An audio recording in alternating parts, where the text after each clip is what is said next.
Hi, welcome to another edition of Economy on the Streets.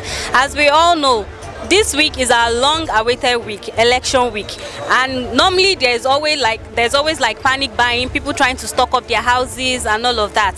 So today I'm in the market. I'm going to find out how that has been going. Is there panic buying, and most importantly, is there even cash to do the panic buying? There is panic buying, but people don't even have the cash to do the panic buying in the first place. So we are just trying to see whether we can get one or two things to keep in the house in case if we don't feel buy that day, so that we can manage that one.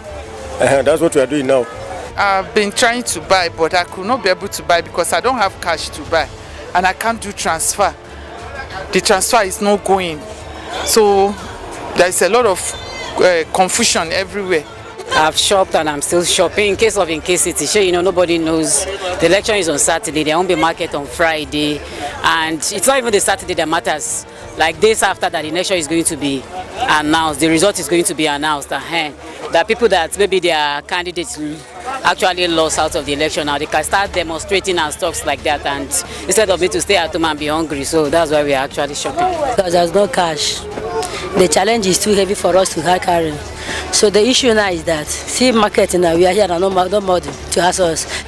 I wasn't able to access cash, so everything I'll be doing here now is transfer, and it's very, very difficult. I won't lie to you. But let's see how it goes after election. There is no cash. If you see people now, some will come, they will beg. I beg, can I do transfer for you? There is no money in the country now. I've not stocked anything, food in my house.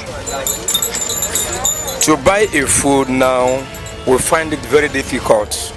Nothing there. Even though for the election day, where we go get money to go and transport go to vote. So these are what people have to say and what they've been going through to stock up their house against the weekend, which is the election weekend. Thank you for watching today's episode of Economy on the Streets. See you next week.